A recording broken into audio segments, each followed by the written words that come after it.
In class, I mentioned the power rule as being one of the really useful shortcuts for finding derivatives.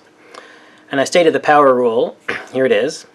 If we have a function that's a power function, x to the n, its derivative, f prime, is just nx to the n minus 1. And we did an example where we had x squared, and then I tried to generalize from that. In this video, I want to do a couple quick examples showing you how to use this shortcut. How, using this formula or shortcut, you can quickly find the derivative of functions without having to deal with h's or difference quotients or anything like that.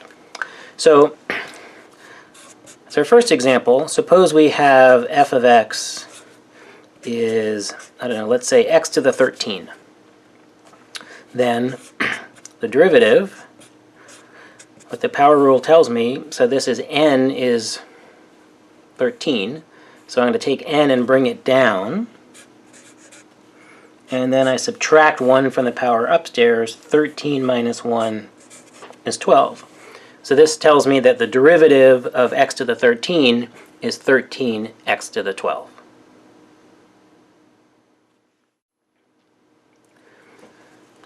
Let's do another example.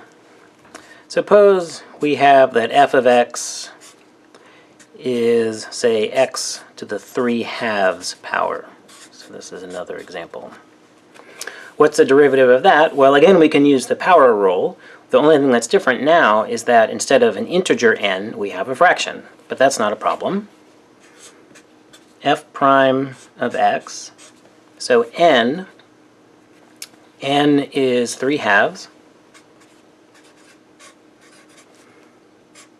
And then n minus 1, that's 3/2 minus 1, which is the same thing as x to the half. So the power rule works for non-integer powers as well. All right, let's do one more example. So suppose we have f of x is 1 over x squared. So maybe initially this might not look like a power function, but remember exponents downstairs are the same as negative exponents upstairs. So this is really x to the minus 2. So then I can take the derivative using the power rule because it's in this form again. So let's do that. F prime of x is n, and n here is minus 2, so that's minus 2 x to the minus 2 minus 1. So I'm just plugging into this formula with n being minus 2. So now we just simplify a little bit.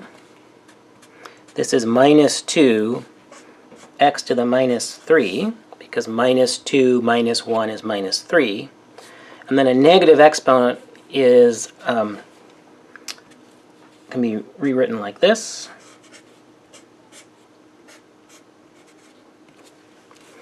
So x to the minus 3 is the same thing as 1 over x to the third.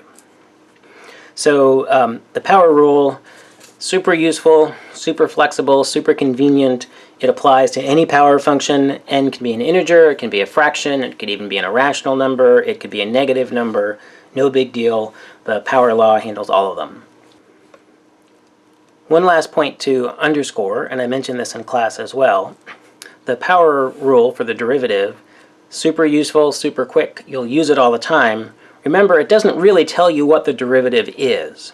What the derivative is comes from those definitions and all the geometric work and the h's and limits that we've been doing in class. So this doesn't really shed any light on what the derivative is, but it's super useful because it tells you how to calculate a derivative quickly if you have a power function.